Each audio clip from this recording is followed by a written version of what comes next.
사주팔자, 이런 얘기 할 시간이 있는가 모르겠다. 사주팔자, 모든 동아시아의 전통 문화의 특징 중에 하나가 뭐냐면 유사과학입니다. 저는 개인적으로 한의도 대단하게 안 봅니다. 한의도 대단하게 안 보고, 너는 왜 한의를 대단하게 보지 않느냐? 전보다 하위 개념이었습니다. 의학이 전보다 하위입니다. 점은 과학입니다. 여러분 몰라서 그래. 언제 그렇게 분류가 됐느냐? 진시황 때. 진시황 때 분서경유할 때 점은 과학으로 분류돼. 그래서 점, 그 다음에 의서, 그 다음에 농사 이런 거는 태우지 않았어요. 점이 뭔 개뿔이 과학입니까? 지금 생각해보면 그렇죠. 근데 그러한 점의 아류가 한입니다.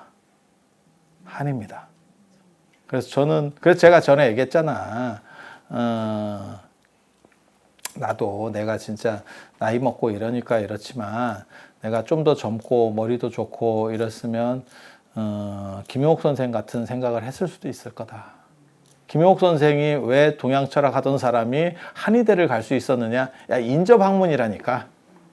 인접학문이라니까. 그러니까 한자 대충 알지? 그 다음에 기본 원리가 똑같아요. 돌리는 게 약간 방향을 바꾸는 거야. 그래서 점이 더 고등학문이라고 생각했기 때문에 조선시대 때 유생들은 전부 점을 배워. 주역이나 점을 배워. 그러면 한의는 배우느냐? 한의는 굳이 안 배워. 그래도 대충 알아요. 대충 알아. 왜? 상급 학문이니까. 그리고 한의는 기술직이 하는 겁니다. 중인입니다. 네, 기술자가 하는 거예요. 약간 달라. 약간 달라. 제가 전에 그 얘기 했는데, 아무리 의서에 능해도, 전에도 우리가 생각할 때는 이제 가장 대표적인 게 허준의 동의보감, 유네스코 세계 기록유산이기도 한 동의보감, 대단한 책이에요. 제가 예전에 부적책 쓸 때, 부적의 비밀 거 쓸 때 거기다 그런 거 써놨는데, 해산 잘하는 부적도 있고, 나온다. 부적이 동의보감에 나온다. 여러분 생각하고 다르나요? 부적이 동의보감에도 나와. 그러니까 여러분이 생각하는 그 과학의 범주 영역하고 예전 사람들이 생각하는 영역이 좀 다르다니까. 그리고 동의보감은 생각보다 많이 쓰이지 않았다. 왜? 너무 두꺼워. 너무 두꺼워. 그거 어떤 놈이 읽고 있겠냐? 한의사들이 그거 다 공부해가지고 그걸 읽어? 돈 벌어야죠. 돈 벌어야죠. 그래서 조선시대 때 가장 많이 읽힌 의서는 정약용의 단방신편입니다. 그러니까 짧어. 그러니까 뭐하고 똑같은 거냐면 불교식으로 얘기해 줄게. 불교식으로 얘기하면 대장경이 굉장히 많아. 경전 다 읽는 사람이 스님들 중에서 몇 명이나 될 것 같아. 진짜 나같이 할 일 없는 사람이나 내가 예전에 얼마나 할 일 없는지 알아요? 바쁜지 지금 코로나 터지고 바빠졌다. 그 전에 절에 신도보다 택배가 더 많이 오고 그렇게 살았는데, 그래서 할 일 없고, 그리고 저는 또 중고등학교 때 공부를 안 했잖아. 아니, 공부를 안 한 게 아니고 못 했잖아. 그래서 아예 포기했지. 그래서 이런 걸 계속 보고 있었지. 참 놀랍지. 그러니까 시간 많고 이러니까 그런 걸 다 읽어. 읽는다고 머리에 남을 것 같아? 야, 너무 두꺼운 거는 안 남어. 세계문학전지 그거 한 벽 이렇게 차지하는 거 있거든. 한 50권짜리, 100권짜리. 그거 읽는다고 머릿속에 남는 것 같아? 안 남어. 그러면 스님들은, 대부분의 스님들은 저만큼 안 하겠지? 저는 굉장히 좀 특이한 케이스거든. 그래도 저는 특징이 뭐냐면 재미없는 책도 쓴 놈이 있다 라는 생각을 하고 번역한 놈이 있다 이런 생각을 해요. 그래서 끝까지 읽으려고 해. 그런데 일반 스님들은 어떻게 할 것 같아? 안 읽으면 뭐라도 얘기를 해야 될 거 아니야. 불교 성전입니다. 이해가 돼? 불교 성전을 보는 겁니다. 그러니까 불교 성전이 종류가 많아. 그러니까 뭐 부처님 가려 뽑은 명구 백선 뭐 이런 거 있잖아. 그런 거 보는 거야. 이게 지금만 그러는 것 같지? 안 그래. 당나라 때도 그래. 그래서 큰 스님들이 인용하는 문구들을 보면 대부분 비슷한 게 나와. 여기 보면 옛날에는 그거 다 바꿨냐? 그거 다 보다 보면 죽는다. 큰 스님 되기 전에 죽는다. 옛날에 평균 수명을 생각하라니까. 그래서 이게 견적이 잘 안 나와요. 그래서 조선시대 때 동의보감을 구하기도 어려웠을 거야. 책값이 비싸다니까. 그 한지를 다 갖고 있다는 거는 돈으로는 상당한 재화 가치예요. 제가 그런 얘기 하는데 영종조 시대 때 책 한 권이 한 200 정도 합니다. 우리 돈으로. 한 200만 원. 책 비싸. 되게 비싸. 그래서 책은 보는 게 아니고 모셔놓는 거예요. 대부분. 모셔놓는 정도고 그러면 책 한 권이 지금 책하고 비교가 되느냐? 그렇지 않습니다. 지금 책 한 권이면 옛날 책으로 치면 10권, 막 20권 이렇게 나와요. 진짜. 그렇게 되는 거예요. 그래서 그렇게 생각해 보면 이게 보통 일이 아니에요. 그래서 그냥 요약된 거 보고 그걸로 대부분 조선의 한의사들은 그런 걸 했다라고 보면 돼. 그러니까 특수하신 분들만 뭐 동의보감 같은 거를 갖춰서 볼 수 있는 상황이 된 거야. 그런데 놀랍게도 조선왕조실록에 보면 놀라운 사건이 있죠. 어이가 짱입니다. 당연한 얘기지만 어이가 1등 아니면 아마 한 3, 4등 안에는 들 거야. 전국적으로. 그러니까 그게 의술로 시험 봐서 뽑히는 경우가 있고 동네에서 날리던 사람이 특채로 들어가는 경우가 있어요.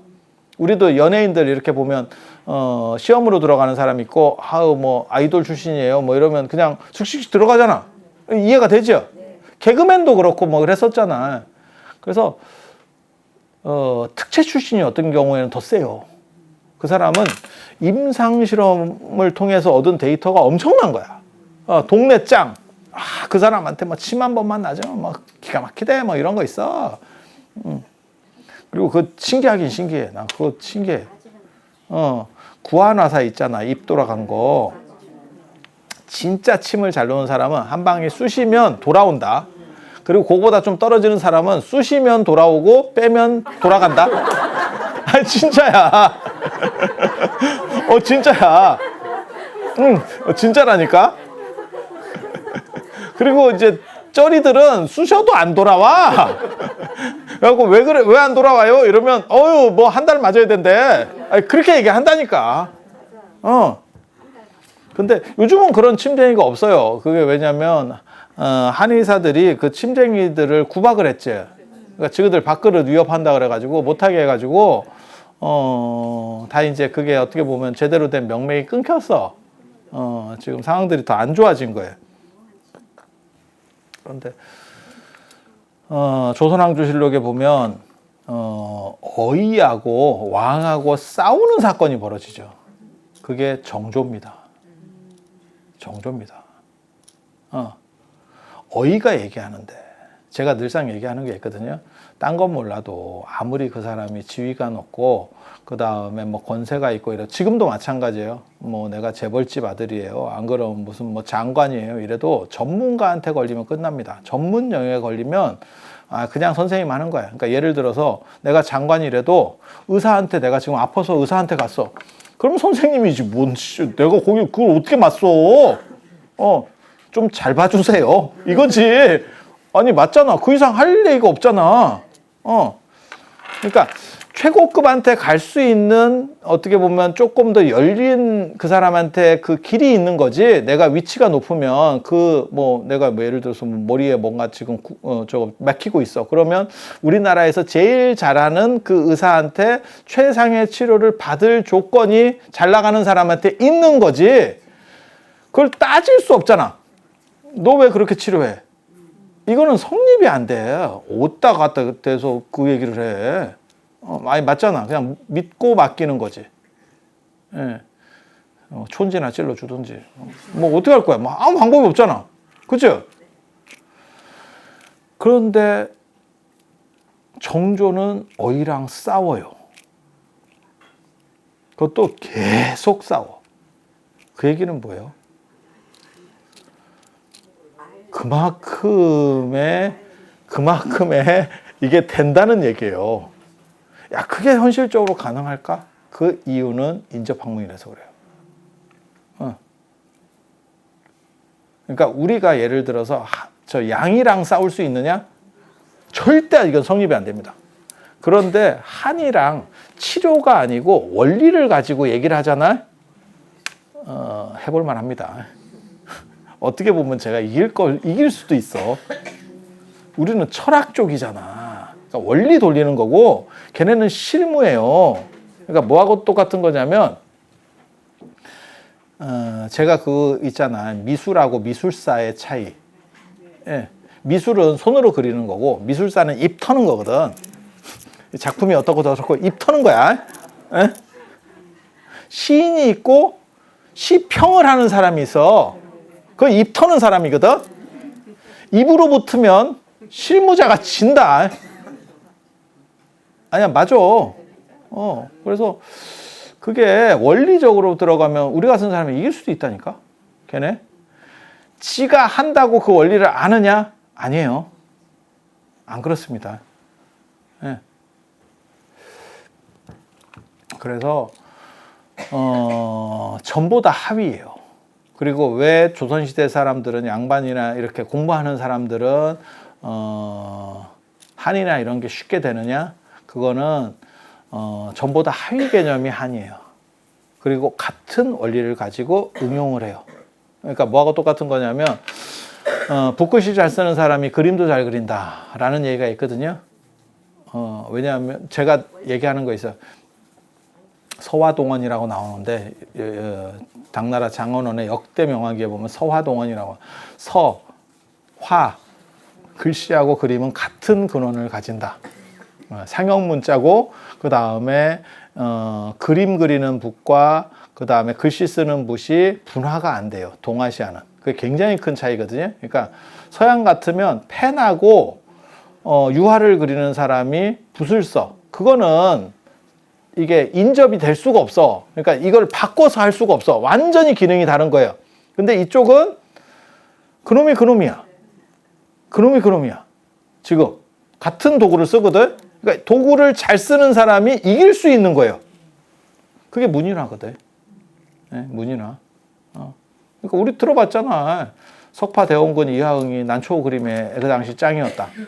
그림 그리는 사람이 왜 없었겠어, 조선시대 때. 네, 안 되는 거예요, 그게.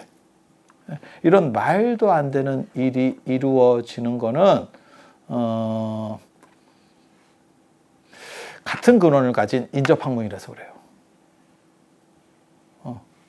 그리고 유생들은 뭐가 있냐면 논어에도 나와. 약 함부로 쓰는 거 아니다. 내 부모님 약을 내용을 모르고 쓸 수 없다가 나와요. 그게 효라고 보는 거예요.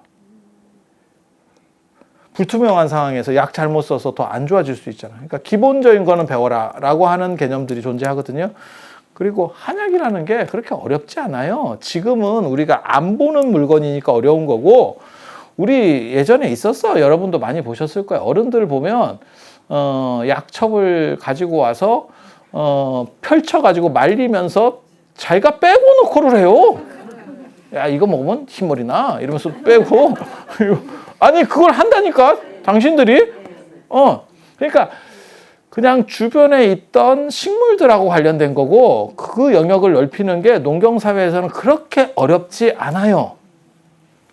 그래서 정조 같은 사람이 나타나는 거예요. 정조가 저는 정조를 굉장히 높게 저는 어떻게 보면 우리나라 최고의 성군은 정조다라고 생각하는 사람인데 시대를 잘못 만나서 큰 과업을 이루지 못하는 것은 좀 안타깝지만 세종이나 이런 사람보다 훨씬 더 대단한 사람이 정조라고 생각해요. 경연에서 전체 수석 출신 장원급제 출신을 압도하는 게 정조입니다. 예, 경연에서 붙는 거야. 야, 그거 쉽지 않다. 장원급제는 전국 전체 수석이거든. 걔를 공부 내용으로 발라버려. 야, 그거 쉽지 않아. 그거 진짜 쉽지 않아. 물론 왕이 조금 유리할 거라는 생각은 해. 거기다 말대답하기 쉽지는 않았을 것 같긴 한데, 그거 어떤 왕도 못하는 일입니다. 그거 그냥 그거는 싸움 대상이 아니고 시작하자마자 그냥 항복해요. 보통 왕들은 왕이 뭐 공부해서 왕 되는 것도 아니고. 아니 그렇잖아. 북한 생각해봐. 김정은이 북한에서 제일 머리 좋은 놈하고 공부 내용으로 붙는다고 생각해봐. 그 되겠어? 아예 그냥 걔 말을 조금 들어주고 아 그게 맞아요? 이러면서 그냥 넘어가는 거지. 정조는 안 그래.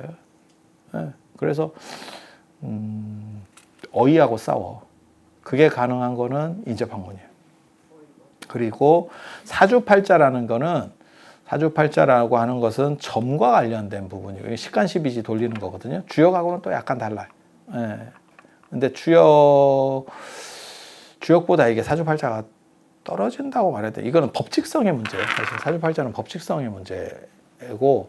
그래서 제가 전에 얘기했잖아. 연, 월, 일, 시. 우리가 지금 올해가 뭔 년이지? 을사년. 을사년식으로 을사. 그 다음에 3월이면 3월에도 두 글자가 들어가. 그 다음에 일에도 두 글자가 들어가. 그 다음에 시에도 두 글자. 그러면 이게 네 기둥에 8글자. 8글자. 그게 그 사람이 어떻게 보면 비밀 코드예요. 그래서 그걸 가지고 적성 검사를 하는 거야. MBTI를 하는 거야. 그렇게 해서 얘는 어떠한 사람일 거야. 라고 그걸 뽑아내는 게 사주팔자예요. 그리고 요거는 훨씬 더 약간 뭐랄까. 주역은 고급 학문은 아닙니다. 굉장히 원시적인 학문입니다.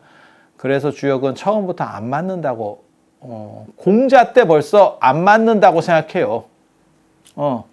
이미 한계에 찬 거야. 그래서 주역은 교훈을 삼는다라고 하는 의리역이라고 하는 거고, 주역을 맞추는 방식으로 점을 계속 맞추는 방식으로 하는 게 상수역이라고 하는 게 있습니다. 상수역의 대가는 송나라 때 북송시대 때 소공이라고 하는 소강절이라고 하는 사람이고 뭔 사람인지 모릅니다. 그냥 지나가다가 이렇게 해서 딱 보면 안 돼. 던지면 맞는데. 소강절 관련해서 제가 가장 감동적으로 읽었던 책 중국 철학사 일본 사람이 쓴 가노나오키라고 하는 사람이 쓴 중국 철학사 소강절에 대해서 딱 한마디 평가를 해놨는데 너무너무 대단한 평가. 지금 생각해도 대단한 평가. 강절을 다시 살려오기 전에는 뭔 소린지 모르겠다. 둘 중에 하나라는 뜻입니다. 둘 중에 하나라는 뜻입니다. 진짜 심오하거나 또라이거나, 그리고 여기서는 또라이라는 뜻입니다. 얘 미친 것 같아요. 그 뜻이야. 내가 보기로는 미친 것 같아. 강절을 다시 살려오기 전에는. 야, 내가 소강절 책이나 이런 걸 보면서 무슨 생각했냐면, 이게 뭐지? 막 생각했는데, 그 사람의 그 평가를 읽는 순간에 머리가 맑아졌어. 야, 이렇게 하는 방법이 있구나. 야, 너 코페르니쿠스 작전에다. 너무 대단해요. 나 세상에 이렇게 평가하면 끝나는구나. 오만 쌉소리 다 들어가 있는데 그게 상수역이에요. 안 맞아. 정확하게 말하면 안 맞아. 그리고 그런 거보다 떨어지는 게 사주팔자예요. 사주팔자예요. 그리고 그거는 그 집안의 기운과 관련돼. 연월일시라는 게 뭐냐면 부모의 정열, 이게 유교에서 말하는 생명의 근원하고 관련된 거거든요. 그 다음에 땅의 기운, 그 다음에 하늘, 별자리 등의 기운들을 얘기하는 거예요. 그래서 요게 딴 집으로 여성이잖아요. 그러면 시집가면서 옮겨가잖아요. 사주팔자가 바뀌어. 그거를 딴 말로 뭐라 하냐면 팔자 고쳤다라고. 팔자를 고친다라고 얘기하는. 그리고 그 유풍이 지금까지도 남아있는 게 뭐냐면 내가 팔자가 안 좋거나 팔자가 너무 세. 그러면 집을 떠나라고 얘기해.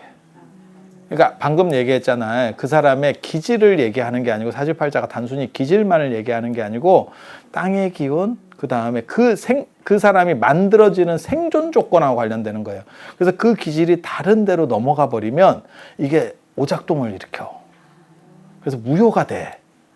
그래서 뭐가 있냐면 저도 그런 말 하거든요. 저도 그런 말 하거든요. 딱 봐가지고 상태가 안 좋아. 그러면 집을 떠나라. 이런 얘기를 하거든요. 근데 요즘 애들은 다 집을 떠나. 대학 들어가면 서울만 안 살면 대부분 집을 떠나. 그리고 서울에 살고 형편이 괜찮으면 유학을 보내라. 이렇게. 그러면 상태가 바뀌어져요. 상태가 바뀌어져. 되게 재밌어. 그리고 여자들이 상태가 바뀌는 건 뭐냐면 시집을 가면 그 고향을 떠나고 집을 떠나게 되잖아요. 그래서 팔자가 바뀐다고 얘기하는 거고 그때 자기 그걸 갖고 가요. 그게 사주단자예요. 그걸 옮겨. 그쪽으로 옮기고 그 다음에 제가 하면 예전에 다시 결혼하면 팔자 고쳤다라고 하는 거예요. 되게 재밌는 표현들이에요. 그러니까 그게 지금까지 남아있는 문화적 코드들이에요. 문화적 코드들이에요. 맞냐? 안 맞습니다. 사주팔자 안 맞습니다. 맞을 수 없는 가장 큰 이유는 이런 얘기하면 자꾸 어떤 사람이 자꾸 쓸데없는 소리 하냐면 이게 옛날 사람이 통계를 내서 어떻게 보면 이게 약간 과학 비슷한 거래. 그러니까 계속 오랫동안 통계를 낸 거래. 그래서 이건 요렇게 하고 말 같지도 않은 소리입니다. 지금도 통계를 못 내는데 조선시대 사람 아니면 당나라 때 이제 사주들이 움직이기 시작하는데 그전에는 사주가 그렇게 대단할 게 없었어요. 그리고 당나라 때부터 이제 움직이기 시작하는데 그 사람들이 통계를 어떻게 내? 지금 대한민국 사람도 통계 잘 못 내. 예. 그런데 이걸 어떻게 통계 낼까? 그래서 그건 말 같지도 않은 거, 통계학이라고 하는 건 말 같지도 않은 거고 그들이 생각하는 세상은 지금 상상할 수 없는 세상이라니까. 옛날에는 여자가 팔자가 세면 나쁜 거였었어요. 지금은 좋은 겁니다. 지금은 좋은 겁니다. 그리고 제가 그런 얘기 하잖아. 지금 여러분 나이를 이 팔자로 넣으면요 벌써 갔습니다. 다음 생입니다. 이거 절대 이 정도의 세상을 상상하지 못합니다. 조선시대 사람들로서는. 그때 아무리 용한 점쟁이가 와도 이걸 예측할 수 없습니다. 사람이 100세를 산다고요? 이제 이렇게 나오겠지. 그건 말 같지도 않은 얘기라고 생각하는 거고. 그리고 제가 얘기하잖아. 야, 20살이 됐는데 시집 장가를 안 간다는 게 말이 돼? 조선시대 사람 생각이야. 야, 지금 40에도 안 가. 지금 40에도 안 가. 야, 조선시대 40이면 할아버지. 제가 얘기했잖아. 이도룡과 성춘왕 합치면 이성이에요. 이성. 그리고 28청춘이 뭐냐면 28에 16. 그러니까 16에서 한 18살 정도가 결혼 정년기예요. 20이면 늦은 겁니다. 그런 사고를 가진 사람이 30대, 40대에도 안 간다는 사고를 할 수 있어? 저거는 하자라고 봅니다. 그때 안 간 사람은 40이 돼도 안 간 사람은 두 종류밖에 없습니다. 궁에 있는 잘린 사람, 절에 있는 사람. 아니 그거밖에 없어. 그때는 안 가고 미혼으로 있을 수는 없습니까? 나이가 30이 20대 후반이 되거나 30이 됐는데도 못 가면 그게 원한이 쌓인다고 생각해서 국가에서 강제로 붙여버립니다. 결혼! 하면 붙는 거예요. 그게 가능합니까? 통일교처럼 그렇게 가는 거예요.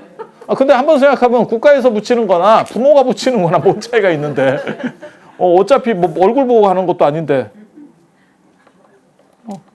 그 사람들이 이거를 생각할 수가 없어. 그래서 이거 사주팔자 하는 사람들이 뭐라고 얘기하냐면 그걸 감안해서 그거를 이렇게 보충해서 약간 변형시켜서 한대.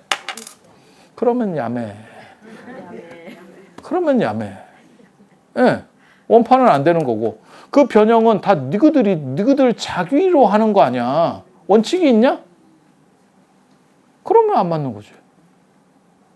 그리고 제가 늘상 얘기하는 거 있어. 딴 거 다 필요 없고, 로또가 생긴 뒤로 자꾸 무당이나 이런 사람 비판하지 말라 그랬는 거예요. 자꾸 뒤에서 쓸데없이 욕먹는다고.